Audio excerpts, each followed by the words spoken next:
Aw ni ce aw ni yantuma a y'aw bisimila DMS TV sanfɛ foli an tan n'o b'an kanubaga n'an lamɛnbagaw bɛɛ lajɛlen Mali kɔnɔ ani Mali kɔ kan bi ye tarata ye septembre kalo tile 2 san 2025 aw ka dɔn kibaru ni o wagati selen san'an da se an ka bi kunnafonibaw ma ni ka olu da aw tulo kan an bɛ aw hakilina jigin k'aw bɛ se k'an dɛmɛ ni kunnafoniya ni kan ni n'a carilen ani ka hakilinaw di hakilina diyɔrɔ la wale kɔfɛ bi kunnafoniba minnu b'an bolo ni ka olu da aw tulo kan dɔw bɛ tali kɛ Utkalo tile 22 tɛmɛnen san 2025 an ka Mali sɔrɔko minisiri ni o ye Aluseni Sanu ale ka ministère yɛrɛ kɔni ye communiqué kɛ communiqué min yɛrɛ kɔni kɔnɔna na o b'a yira k'a fɔ ko komi san nataw yɛrɛ kɔnɔna min ye kalatago kuma o tɛna kɛ an ka Mali jamana kɔnɔna na ko budget kɔnɔna na u bɛ musaka minnu yɛrɛ kɔni ta ni ka o ɲɛsin kalata labɛnni baaraw yɛrɛ kɔni ma ko musakaw bɛɛ lajɛlen bɛna ta ni ka don an ka jamana lafasali musakaw la.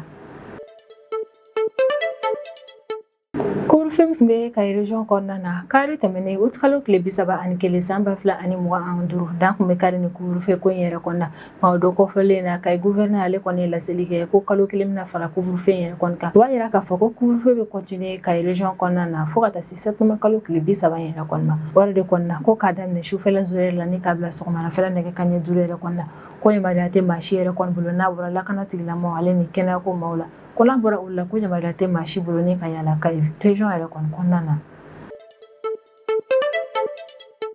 Ko dɔgɔkun tɛmɛnen kɔnɔna na Dogo Firini de ye village ye min yɛrɛ kɔni bɛ Segu région de kɔnɔna na ko olu ka maire ni o ye Modibo Kinbiri yɛrɛ kɔni ko maa maramafɛntigi dɔw yɛrɛ kɔnɔna na maire kofɔlen yɛrɛ kɔni faga. An bɛ wagati min na i n'a fɔ ko bi ba fali o kɔni bɛ ka kɛ sababu ye ni maa minnu ka so yɛrɛ kɔni bɛ jida kɛrɛfɛ la ka olu jɔrɔ kosɛbɛ o ko yɛrɛ kɔni hukumu kɔnɔna la maa minnu yɛrɛ kɔni ka so bɛ jida kɛrɛfɛlaw la olu bɛ ka welemada kɛ ni ka ɲɛsin an ka Mali autorité yɛrɛ kɔni ma k'an ka Mali autorité k'u b'a laɲini olu yɛrɛ kɔni fɛ olu ka mesure kɛrɛnkɛrɛnnen dɔw yɛrɛ kɔni ta walima yɛrɛ kɔni bɛ se ka kɛ sababu ye ni ka olu minnu ka so bɛ jida yɛrɛ kɔni na ka olu tanga ji yɛrɛ kɔni cayali tɔɔrɔw ma. Yɔrɔso localité la ni kɔni ye localité min bɛ Kucala mara yɛrɛ de kɔni kɔnɔna na yen sɛnɛkɛlaw yɛrɛ kɔni bɛ ka welemada kɛ ni ka ɲɛsin an ka Mali autorité ma k'an bɛ wagati min na i n'a fɔ ko bi ko bana dɔw yɛrɛ kɔni bila bɛ olu ka foro kɔnɔfɛnw na k'u bɛ laɲini kɛ an ka autorité yɛrɛ kɔni fɛ olu kana ni furaw yɛrɛ kɔni walasa olu ka foro kɔnɔfɛn ninnu bɛ se ka débarrasser ni ka bɔ ni bana in yɛrɛ kɔni na. Ko Utkalo tile 23 ale ni Utkalo tile 28 ni ɲɔgɔn cɛ la Niger ka finitigiw olu kɔni ye opération caman kɛ u ka jamana ouest yan fanfɛla yɛrɛ kɔni na o opération in yɛrɛ kɔni kɛra sababu ni Niger ka finitigilakaw olu sera ka banbaci wale maa caman bɔnɛ ani na u sera ka kɛlɛkɛminɛw yɛrɛ kɔni fɛnɛ minɛ wale min kɛra sebayaba ye Niger ka finitigiw yɛrɛ kɔni bolo. Min ye Donald Trump ye n'o ye États-Unis jamana ɲɛmaa yɛrɛ kɔni ale ka kɔrɔfɔ la k'an bɛ wagati min na i n'a fɔ ko bi ko droit de douane min yɛrɛ kɔni bɛ sara États-Unis jamana kɔnɔna na ko yɛrɛ de kɔni bɛ ka kɛ sababu ye ni États-Unis yɛrɛ kɔni États-Unis an bɛ wagati min na i n'a fɔ ko bi ko yɛrɛ de kɔni na États-Unis jamana kɔnɔna na u ka autorité maa minnu yɛrɛ kɔni bɛ ka fɛɛrɛ latigɛ walasa ka se ka droit de douane yɛrɛ kɔni ka o jigin kosɛbɛ ko ni o maa ninnu yɛrɛ kɔni sera ka o ko in kɛ ko min ye États-Unis u kɔni bɛ o bila dingɛba yɛrɛ de kɔni kɔnɔna na États-Unis fanga yɛrɛ kɔni bɛ dɔgɔya kosɛbɛ diɲɛ kɔnɔna na ni kunnafoniba de b'an bolo kɔrɔ bi an bɛna minnu walawala aw ye bidon kibaru kɔnɔna na. An ka Mali furancɛ fanga autorité ma wɛrɛ kɔni olu ye fɛɛrɛ latigɛ don tɛmɛnenw yɛrɛ kɔnɔna ni an ka jamana budget min yɛrɛ kɔni kun bɔra ka na ni yɛlɛma kuraw yɛrɛ kɔni a kɔnɔna na walasa jamana yɛrɛ kɔni mago bɛ fɛnba min na an bɛ wagati min na i n'a fɔ ko bi ka se ka o sinsin o fɛnba nin yɛrɛ kɔni ka budget kura in kɔnɔna na ka sanga ni lakanako gɛlɛya an ka Mali jamana kɔnɔna na ale ni an ka Mali autorité ka fɛɛrɛ latigɛ yɛrɛ kɔnɔna walasa ka kɛlɛkɛminɛn ɲumanw yɛrɛ kɔni di an ka Mali finitigilakaw ma cogo min olu bɛ se ka banbaci wale maaw yɛrɛ kɔni kɛlɛcogo ɲumanw yɛrɛ kɔnɔna na an ka Mali autorité olu kɔnɔna na ni falini kura ye an ka jamana budget yɛrɛ kɔni kɔnɔna na Utkalo tile 29 tɛmɛnen san 2025 yɛlɛma kura min yɛrɛ kɔni kɔnɔna na sefa wari miliyari 80 min yɛrɛ kɔni kun bɛna don kalata baaraw yɛrɛ kɔnɔna o sefa wari miliyari 80 yɛrɛ kɔni nana bɔ yen ni ka a fara an ka Mali lafasali musakaw yɛrɛ kɔnɔna na ni décision yɛrɛ kɔni carila an ka Mali sɔrɔko ministre yɛrɛ de kɔni fɛ ni o ye Aluseni Sanu yɛrɛ kɔni décision in b'a yira k'a fɔ k'an ka jamana foroba nafolo yɛrɛ kɔni gérili baaraw la ko min an ka Mali autorité olu bɛ ka yɛlɛma dɔw don o kɔnɔna na wa wale in b'a yira n'a k'a fɔ fɛnɛ ko an ka Mali finitigilakaw yɛrɛ kɔni mako bɛ minɛn ɲumanba minnu yɛrɛ kɔnɔna an bɛ wagati min na i n'a fɔ ko bi k'an ka Mali autorité u bɛna fɛɛrɛ bɛɛ lajɛlen latigɛ ni ka kɛlɛkɛ ɲumanminɛnw yɛrɛ kɔni di finitigilakaw ma cogo min olu bɛ se ka jamana lafasa jamana fantan a naani bɛɛ lajɛlen na. An ka san 2025 loi de finance budget yɛrɛ kɔni yɛlɛma minnu yɛrɛ kɔni donna a kɔnɔna na o yɛlɛma ko ninnu yɛrɛ kɔnɔna maaw ye min yɛrɛ kɔni jateminɛ kosɛbɛ o de ye ko san 2025 budget min kun bɔra an ka Mali autoritéw fɛ o budget yɛrɛ kɔni kun kɔnɔna na o kun y'a yira k'a fɔ ko CFA wari miliyari 80 ani dɔɔni ko kɔni bɛ taa ni ka o don kalata baaraw la an ka Mali jamana kɔnɔna na ko musaka min kun bɛna taa ni ka o don kalata baaraw yɛrɛ kɔnɔna na an ka Mali autoritéw yɛrɛ kɔni a décidé ni ka o musaka in yɛrɛ kɔni ta ka o don an ka jamana secteur ba dɔw yɛrɛ kɔni kɔnɔna na jamana mago bɛ mun na kosɛbɛ ni o ye kɛrɛnkɛrɛnnenya la lafasali minɛnw de san 2024 octobre kalo wagati yɛrɛ kɔni an ka Mali autoritéw olu kun ye loi de finance yɛrɛ kɔni bɔ o budget kɔnɔna na min ye kalata musakaw ye o kun b'o la wa an ka Mali autorité yɛrɛ kɔni y'a yira k'a fɔ ko wagati in o kun jigidalen don k'a fɔ ko min yɛrɛ kɔni ye kalata ye ko nana kɛ an ka Mali jamana kɔnɔna na nka komi an bɛ wagati min na i n'a fɔ ko bi min ye kalata ye ko kuma tɛna fɔ an ka Mali jamana kɔnɔna na musaka min yɛrɛ kɔni kuntara n'o kun nana don kalata baaraw la an ka Mali autoritéw olu kɔnɔna na o musaka in ta ni ka o don an ka jamana lafasali musakaw la o fana tɛmɛlen kɔfɛ an ka Mali autorité indépendante de gestion des élections ni o ye EG ni ne cakɛda ye an ka Mali jamana kɔnɔna na minnu de bɛ kalata baaraw labɛn an ka Mali fantan a naani bɛɛ lajɛlen yɛrɛ kɔnɔna ko san kɔnɔna na budget min fɛnɛ bɛ di ninnu ma an ka Mali autoritéw ye dɔ bɔ olu ka budget fɛnɛ na min ye EG maaw yɛrɛ kɔni olu ka budget kun ye CFA wari miliyari 6 ani dɔɔni yɛrɛ de kɔni an ka Mali autoritéw yɛrɛ kɔni ye dɔ bɔ a la ni k'a bila CFA wari miliyari 5 ale ni dɔɔni de la dɔbɔli EG maaw yɛrɛ kɔni ka budget wari yɛrɛ kɔnɔna o b'a yira k'a fɔ ko min ye kalata ko kɔni ye an ka Mali jamana kɔnɔna na k'o bɛ pause la fɔlɔ wa bɛ kɛ wagati dɔ la o y'a sɔrɔ an ka Mali autoritéw olu kɔni ye décision yɛrɛ kɔni ta ni ka dɔ fara furancɛ fanga ɲɛmaa n'o ye son excellence le général d'armée Assimi Goïta ka dɔ fara ale ka mandat kan ni san 5 kuntagala ye ko wa ni jamana yɛrɛ kɔni ma basigi o san 5 fɛnɛ kɔnɔna na san 5 wɛrɛ yɛrɛ kɔni fɛnɛ bɛ fara kan an ka Mali autoritéw kɔni y'a yira k'a fɔ k'u bɛ to fanga yɛrɛ kɔni na fo ka taa fɔ ni jamana yɛrɛ kɔni basigira n'o yɛrɛ kɔni kɛra min ye kalata ye k'o bɛ se ka labɛn an ka jamana fantan a naani bɛɛ lajɛlen na yɛlɛma doli an ka jamana budget yɛrɛ kɔni kɔnɔna na o ti tali kɛ dɔrɔn yɛrɛ kɔni fɛn dɔw bɔli la a la yɛlɛma bɛ don budget kɔnɔna na o bɛ kɛ wagati min na an ka Mali jamana kɔnɔna na o y'a sɔrɔ an ka Mali autoritéw yɛrɛ kɔni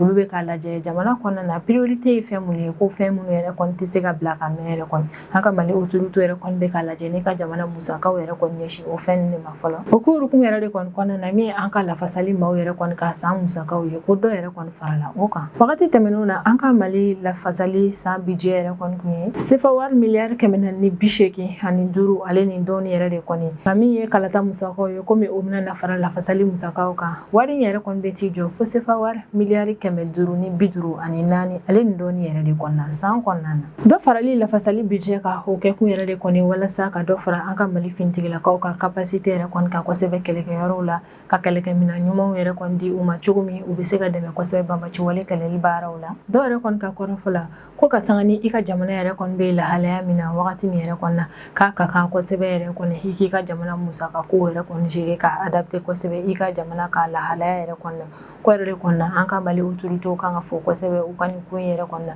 ka d'a kan an bɛ wagati min na i n'a fɔ ko bi an ka Mali mako yɛrɛ kɔni bɛ min na kosɛbɛ o ye ka an ka lafasali maaw yɛrɛ kɔni ka capacité renforcer kosɛbɛ ni kɛlɛkɛminɛn ɲumanw yɛrɛ kɔni di u ma cogo min u bɛ se ka dɛmɛ kosɛbɛ banbaciwale kɛlɛli baaraw la wale min fɛnɛ bɛ se ka kɛ sababu ye ni ka Mali jamana kɔnɔdenw ka lakana sabati Mali fantan a naani bɛɛ lajɛlen na ni an ka Mali gouvernement maaw yɛrɛ kɔni olu y'a yira k'a fɔ k'u jɛnna ni décision yɛrɛ kɔni ka d'a kan ko décision in ye décision ɲuman ye a bɛ jaabi kɛ ni ka ɲɛsin an ka jamana ka lakanako lahalaya ma an bɛ wagati min na i n'a fɔ ko bi Kai gouverneur ni o ye général Musa Sumare yɛrɛ kɔni ale ye laseli yɛrɛ kɔni kɛ ko a ka da bɛɛ lajɛlen yɛrɛ kɔni tulo kan k'a fɔ ko min ye Kai couvre-feu yɛrɛ kɔni halisa o bɛ continuer ka kalo 1 yɛrɛ de kɔni fara a kuntagala kan halisa an bɛ wagati min na i n'a fɔ ko bi général Musa Sumare ni ale de ye Kai gouverneur ale kɔni ka kɔrɔfɔ la ka communiqué yɛrɛ kɔni kɔnɔna na ko kɛrɛnkɛrɛnnenya la ko k'a daminɛ kari tɛmɛnen na août kalo tile 31 san 2025 fo ka taa se septembre kalo tile 30 nata in ma san 2025 ko yamaruya tɛ maa si bolo ni ka ye Kayi région yɛrɛ kɔnɔna na kɛnɛmana la k'a daminɛ sufɛla 0 heure yɛrɛ kɔnɔna ne ka taa bila sɔgɔmadafɛla nɛgɛ kanɲɛ 5 wagati la. Ni décision in kɔni ye jaabi ye ne ka ɲɛsin Kayi lakanako lahalaya ma n bɛ wagati min na i n'a fɔ ko bi ko in kɛ kun de ye walasa ka hadamadenw n'u ka bolimafɛnw yɛrɛ kɔni ka olu ka déplacement yɛrɛ kɔni dɔgɔya kosɛbɛ sufɛla la n'o wale bɛ kɛ sababu ye ni ka an ka lakana tigilamɔgɔw yɛrɛ kɔni dɛmɛ kosɛbɛ u ka jamana kɔnɔdenw n'u bololafɛn lakanani baaraw la. Ko n'a bɔra ambulansiw la minnu yɛrɛ kɔni bɛ mission na hali ni an ka lakana tigilamɔgɔw yɛrɛ kɔni na ko n'a bɔra ni cakɛda 2 ninnu yɛrɛ kɔni na ko yamaruya tɛ maa si bolo ka ye Kayi kɛnɛmana yɛrɛ kɔni na k'a daminɛ sufɛla 0 heure la ne k'a bila sɔgɔmadafɛla nɛgɛ kanɲɛ 5 la. Min ye Kayi gouverneur ale kɔni y'a jira k'a fɔ k'a jigi dalen don a kan k'a fɔ ko min yɛrɛ kɔni Kayi sigibagaw ye k'u bɛɛ lajɛlen bɛna décision in faamu ko wa u bɛna labato cogo ɲuman yɛrɛ kɔni na. A bɛ foliba kɛ ne ka ɲɛsin an ka Mali finitigilakaw yɛrɛ kɔni ma u ka cɛsiri baaraw la walasa ka se ka jamana kɔnɔdenw ka lakana yɛrɛ kɔni sabati. Wa a bɛ foliba kɛ ne ka ɲɛsin Kayi population maaw yɛrɛ kɔni ma k'a dalen don a la k'a fɔ ko maa ninnu fɛnɛ bɛ fɛɛrɛ bɛɛ lajɛlen latigɛ ni ka lakana tigilamɔgɔw yɛrɛ kɔni dɛmɛ u ka jamana lakana ni baaraw yɛrɛ kɔni na ni u tolu ye sokɔnɔ ni heure kofɔlen ninnu na. Hakililajigin ni kɔni tɛ a siɲɛ fɔlɔ yɛrɛ kɔni couvre-feu ka kɛ Kayi région yɛrɛ kɔni kɔnɔna na a bɛ kalo damadɔni yɛrɛ kɔni bɔ min ye Kayi ye ko maaw yɛrɛ kɔni tɛ ye kɛnɛmana la sufɛla yɛrɛ kɔni na ka sanga ni bamaciwale maaw yɛrɛ kɔni ka binkani walew carili yɛrɛ kɔni ni wagati in na. O yɛrɛ de kɔni na gouverneur ale y'a jira k'a fɔ ko komi bamaciwale menace yɛrɛ kɔni bɛ ka bonya a ka kan yɛrɛ kɔni olu ka fɛɛrɛ bɛɛ lajɛlen latigɛ ne ka population ka lakana sabati ni couvre-feu yɛrɛ kɔni sigilen su heure dɔw la. Dɔgɔkun tɛmɛnen na Dogofili village yɛrɛ kɔni kɔnɔna na ni nin yɛrɛ kofɔlen ni Farabugu cɛ yɛrɛ kɔni tɛ tɛmɛ kilomètre 15 de kan. Olu ka maire ni o ye Modibo Kinbiri yɛrɛ kɔni a yirala k'a fɔ ko maa maramafɛntigi dɔw yɛrɛ kɔnɔna na nin maire kofɔlen yɛrɛ kɔni bɔnɛ ani na. Kabini wagati min na i n'a fɔ ko bi Dogofili ni nin localité min yɛrɛ kɔni bɛ Segu région yɛrɛ de kɔni kɔnɔna na o sigibaa maaw bɛɛ lajɛlen yɛrɛ kɔni bɛ dusumakasi ale nin de kɔnɔna na. Source locale ka kɔrɔfɔ la ko maa maramafɛntigi dɔw yɛrɛ de kɔnɔna na minnu ma lakodɔn ni ka wale jugu yɛrɛ kɔni ta ka ɲɛsin olu ka maire yɛrɛ kɔni ma wale min kɛra sababu ye ni ka maire yɛrɛ kɔni bɔnɛ ani na. Ko wagati maa maramafɛntigi nin yɛrɛ kɔni bɛ na minnu ma lakodɔn o y'a sɔrɔ Modibo Kinbiri ni ale de tun ye Dogofili maire yɛrɛ kɔni k'u nana sɔrɔ ni maa kofɔlen bɛ mobili dɔ yɛrɛ de kɔni kɔnɔna na a tun bɛ mobili min kɔnɔna na ka fɔ jiginnenw ni o ye microfinance dɔ ye an ka Mali jamana yɛrɛ kɔni kɔnɔna na k'olu ka agent kelen fɛnɛ tun bɛ mobili kofɔlen kɔnɔna na ko nka maa maramafɛntigi nin yɛrɛ kɔnɔna na ni ka marifa ci Modibo Kinbiri yɛrɛ kɔnɔna na wale min kɛra sababu ye ni k'ale bɔnɛ ani na. Ko wagati maa maramafɛntigi nin yɛrɛ kɔni bɛ na o y'a sɔrɔ Modibo Kinbiri ale yɛrɛ kɔni tun bɛ ka bɔ Dogofili ni ka taa Jabali localité yɛrɛ de kɔnɔna na. Kunnafoniyaw y'a jira k'a fɔ ko wale in yɛrɛ kɔni kɛra sibiri tɛmɛnen de août kalo tile 30 san 2025 tileganfɛla fɛ ko wa Modibo Kinbiri ale kɔni ka sudon baaraw kɛra kari tɛmɛnen août kalo tile 31 san 2025 k'a ka sukoya baaraw yɛrɛ kɔni kɛyɔrɔ la a jɛɲɔgɔn ale ni a kanubaga caman yɛrɛ kɔni tun bɛ yen nɔ. Modibo Kinbiri kɛrɛfɛmɔgɔw yɛrɛ kɔni k'a kɔrɔfɔ la k'u bɛ ka bisigiya k'a fɔ yɛrɛ kɔni ko maa minnu ye Modibo Kinbiri yɛrɛ kɔni faga ko règlement de compte de kun don. O kɛrɛfɛmaa kelen yɛrɛ kɔni ka kɔrɔfɔ la ko n'a y'a sɔrɔ bamaciwale maaw yɛrɛ de kɔni kun don k'u kun tɛ girin ka Modibo Kinbiri yɛrɛ kɔni faga k'u kun b'a minɛ ni ka taa n'a yɛrɛ ka sɔrɔ k'a somɔgɔw yɛrɛ kɔni jagoya ni ka rançon yɛrɛ kɔni d'u ma walasa u ka se k'a labila. Ko nka n'i y'a ye maa nin yɛrɛ kɔni girinna ni k'a faga de ko règlement de compte de kun don. Dogofili maire yɛrɛ kɔni ka fagali bɛ kɛ wagati dɔ la o y'a sɔrɔ tile damadɔni ni ka kɔn u ɲɛ yɛrɛ kɔni bamaciwale jɛkulu jeune maaw olu taara wale jugu kɛ ni ka ɲɛsin Farabugu sigibaa maaw yɛrɛ kɔni ma wale min kɛra sababu ye ni Farabugu sigibaa maaw olu kɔni bolila ni ka bɔ Farabugu mara kɔnɔna na ka taa u sigi Dogofili yɛrɛ kɔni localité la. Farabugu Dogofili ale ni Jabali yɛrɛ kɔni ni localité sigibaa maa nin yɛrɛ kɔni ka kɔrɔfɔ la kabini wagati min na i n'a fɔ ko bi bamaciwale maaw yɛrɛ kɔni kɛmɛ ni ka u ɲagami olu la kosɛbɛ ko wale yɛrɛ kɔni bɛ ka kɛ sababu ye ni bamaciwale maa ninnu u b'u k'u ka jagoya sariyaw yɛrɛ kɔni sigi population ninnu kan u b'u wajibiya jaga wari sara yɛrɛ kɔni na an bɛ wagati min na i n'a fɔ ko bi. O yɛrɛ de kɔni na dugutigi minnu mana kɛ nin yɔrɔ kofɔlen ninnu yɛrɛ kɔni na ko ni aw y'aw ban ni ka aw majigi bamaciwale maa ninnu yɛrɛ kɔni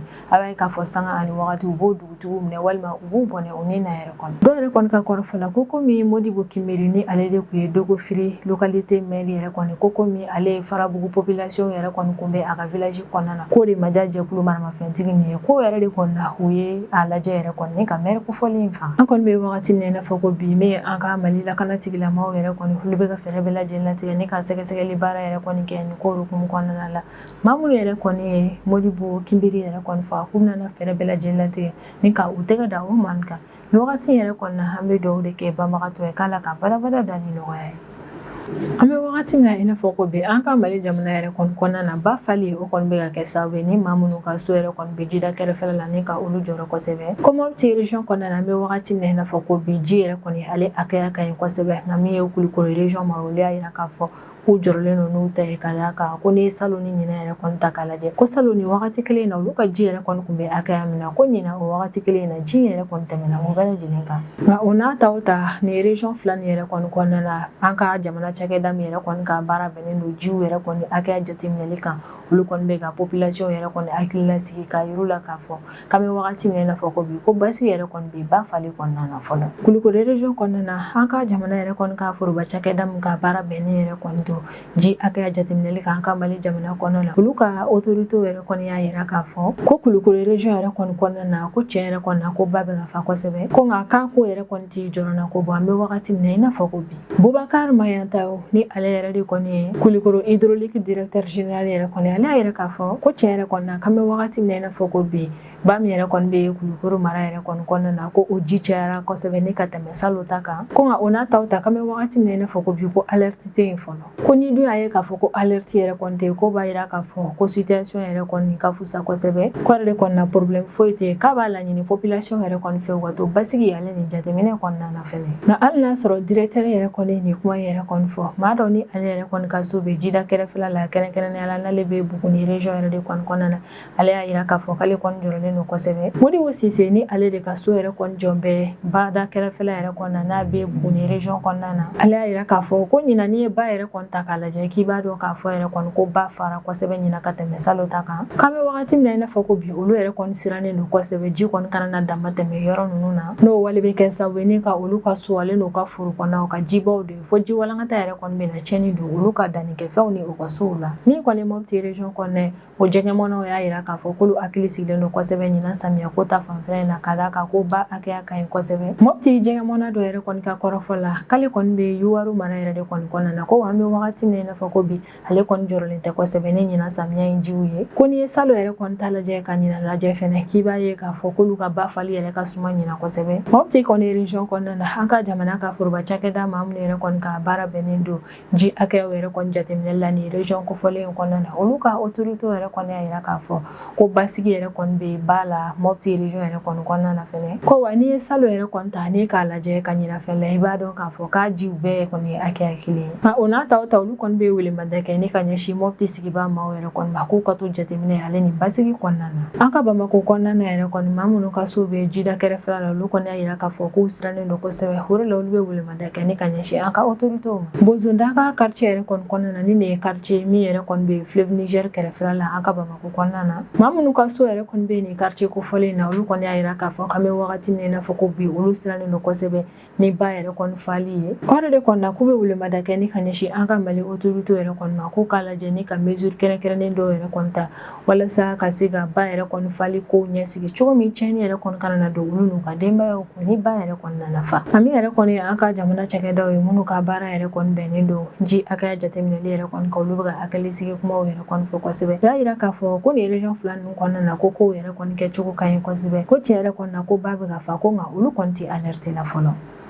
Yoroso localité yɛrɛ kɔni kɔnɔna na ni nin ye localité min yɛrɛ kɔni bɛ Kucala mara yɛrɛ de kɔni kɔnɔna na o sɛnɛkɛlaw yɛrɛ kɔni y'a jira k'a fɔ k'an bɛ wagati min na i n'a fɔ ko bi olu jɔrɔlen don kosɛbɛ n'u ka ɲɔ ale ni u ka kabaforow ye ka d'a kan ko bana dɔ yɛrɛ kɔni bɛ ka don olu ka dannikɛfɛnw na bana min yɛrɛ kɔni bɛ bila forokɛfɛnw na champignon yɛrɛ de kɔni fɛ sɛnɛkɛlaw y'a jira k'a fɔ ko ni bana min yɛrɛ kɔni bɛ ka wuli olu ka foro la k'u bɛ ka siran kosɛbɛ u kana kɛ problème ye fo ka na tiɲɛni yɛrɛ kɔni don olu ka sɔrɔtaw yɛrɛ kɔni na u ka dannikɛfɛnw na o yɛrɛ de kɔni na u bɛ welemada kɛ ni ka ɲɛsin an ka jamana foroba cakɛdaw ma minnu ka baara yɛrɛ kɔni bɛnnen don min ye foro kɔnɔnaw ye ka furaw yɛrɛ kɔni kɛ yen nɔ walasa fɛnɲɛnɛmaninw ale ni banaw yɛrɛ kɔni kana na tiɲɛni don dannikɛfɛnw na u bɛ welemada kɛ ni ka ɲɛsin o autoritéw yɛrɛ kɔni ma ko b'a laɲini olu yɛrɛ kɔni fɛ u ka fɛɛrɛ dɔw yɛrɛ kɔni ɲini fɛɛrɛ minnu bɛ se ka kɛ sababu yɛrɛ kɔni n'u bɛ se ka ni bana in yɛrɛ kɔni kɛlɛ teliya la ni ka bɔ olu ka dannikɛfɛnw yɛrɛ kɔni na sɛnɛkɛlaw kɔni y'a jira k'a fɔ ko ni fɛɛrɛ tilennen ale ni fɛɛrɛ teliman yɛrɛ kɔni ma latigɛ walasa ka se ka olu ka foro kɔnɔfɛnw débarrasser ni ka bɔ ni bana in yɛrɛ kɔni na ko min ye ɲina sɛnɛko campagne yɛrɛ kɔni ye ko tiɲɛni yɛrɛ kɔni bɛ sɔn ka don a la o wale yɛrɛ kɔni dun fɛnɛ mana na kɛ dannikɛfɛnw olu yɛrɛ kɔni sɔngɔ bɛ caya kosɛbɛ an ka suguw kɔnɔna na sisan an bɛ tɛmɛ n'an ka jamana kɔfɛ kibaruyaw ye o kɔnɔna na an bɛ taa Niger jamana kɔnɔna na